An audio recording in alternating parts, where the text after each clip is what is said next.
आपका दर मेरा सर हो महादेव, आपका हाथ मेरे सर पे उम्र भर हो महादेव। रामचंद्र का भजन करे। Hello family members, welcome back to my channel. Morning সবাইকে, চলে এলাম একটা নিউ ব্লগ নিয়ে। আজকের চলে এসেছি বৃষ্টি ভেজা দিনের মধ্যে এসেছি বৈজকীনাথ মন্দিরে, মানে এই মন্দিরটা আমাদের বাড়ির পাশেই। আমি আর আমার বোন দুজন মিলে চলে এসেছি, কিন্তু এত বৃষ্টি হচ্ছে বাড়ি থেকে বেরোতেই পারছি না। দেখো আমরা দুজন মিলে রেডি সেডি হয়ে দাঁড়িয়ে আছি, আর এখানে আমি একটু ভিডিও শ্যুট করছিলাম। যাই হোক, তো এখান থেকে শুধু চেষ্টা করছিলাম কখন বেরোবার। এই দেখুন বাইরে এত জোরে জোরে বৃষ্টি হচ্ছে, যদি আমি কয়েক সেকেন্ডের জন্য বাইরে যাই আমি পুরো ভিজে যাব। খুব জোরে বৃষ্টি হচ্ছে, আর এই বৃষ্টিটা সকাল 6টা থেকেই শুরু হয়েছে। বৃষ্টি থামছেই না, মানে থামার কোনো নামই নেই। এত বিরক্তিকর লাগছে। আমি ভাবছি যে আজকে আমার কপালটাই খারাপ, মানে কখন থেকেই দাঁড়িয়ে আছি, এটা কমছেই না। অনেকক্ষণ ধরে আমি বোন দুজন দাঁড়িয়ে আছি। তারপর এখানে বৃষ্টি একটু একটু কমার পরে দুজন মিলে বেরিয়ে পড়লাম মন্দিরের উদ্দেশ্যে। সেখানে আমার কত জল জমে আছে, তো বোনকে বললাম চল আমরা এদিক থেকেই যাই।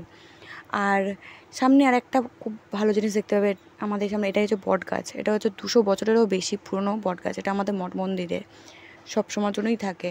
ডাল কেটে দেওয়া হয়, সব কিছুই হয়, কিন্তু এই বট গাছটা এখনও পর্যন্ত অমর। এখানে কিছুই হয়নি, না কোনো দিন ঝড় এসে ডাল ভেঙে গেছে, না কিছু। যা হয় কমের ওপর দিয়ে, কোনো দিন এমন কিছু হয়নি যে গাছটা পড়ে যাবে, ভেঙে যাবে। যাই হোক, গুটি গুটি পাই আমরা চলে যাচ্ছি। আর আরেকটা কথা বলার ছিল যে শ্রাবণ মাসে আজকের হচ্ছে সোমবারে তোমরা সবাই যেন শ্রাবণ মাসে সবাই জল ঢালতে আসে। আর আমাদের এখানে প্রচুর ভিড় হয়, কিন্তু এখন বৃষ্টি হওয়ার এইরকম একটা সিচুয়েশন, ওয়েদারটা এত বাজে, সেই কারণে হয়তো লোকজন অনেক কমই এসছে, দেখাই যাচ্ছে। কারণ এই মাঠটা পুরোটাই ভর্তি থাকে, একদম ভর্তি, অনেক লোক থাকে। কিন্তু এখানে দেখা যাচ্ছে লোক অনেক কম। তার একটাই কারণ বৃষ্টির জন্য, অনেক অনেক বাজে একটা ওয়েদার। যাই হোক, এখান থেকে আমি मेरा सर हो महादेव, आपका हाथ मेरे सर पे उम्र भर हो महादेव। रामचंद्र का भजन करे। ওখান থেকে চলে গেলাম সানাঘাটে পা ধুতে। সানাঘাটে পা হাত মুখ টুক ধুয়ে এবার যাবো ভোলে বাবার কাছে। আর একটা কথা, ভোলে বাবার কাছে যাওয়ার আগেই সবার আগে দেখা হবে নন্দীজি। এনার সাথে তো সবাই দেখা করেই তবেই ভোলে বাবার কাছে কিন্তু পৌঁছাতে পারবে। আর এই নন্দীর মাহাত্ম্য অনেক সবাই অনেকই জানো। আমি যেটা শুনেছি যে নন্দীর কানে যে জিনিসটা চাওয়া হয় সেটাই কিন্তু নন্দী পূরণ করে। ঠিক আছে, তো তোমরা একবার দেখতেই পারো, তবে মন দিয়ে যদি চাইতে পারো তবেই। আর এগুলো হচ্ছে নতুন করে আমাদের নন্দীজি, আরও অনেক ঠাকুর আছে, সবাইকে রং করে সুন্দর করে সাজিয়ে গুছিয়ে রেখেছে, যেহেতু শ্রাবণ মাস।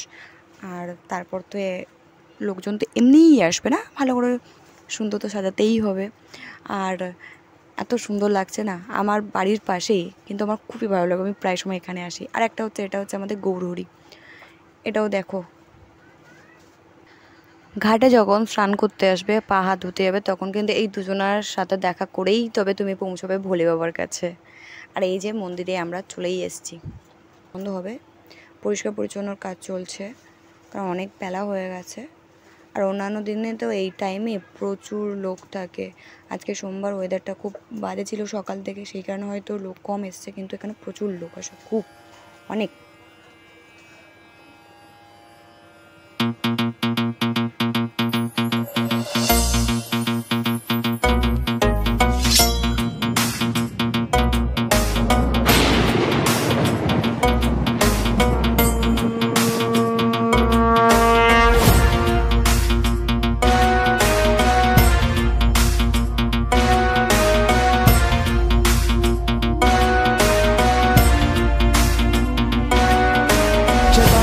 गलत जल प्रवाह पावित स्थले गलेवलंब्य लंबितांबुजंग तुंग मालिका ढमड्ढमड्ढमड्ढमन्निनाद वट्टवर्वयं चकार चंड तांडवं तनोतु न शिव शिव।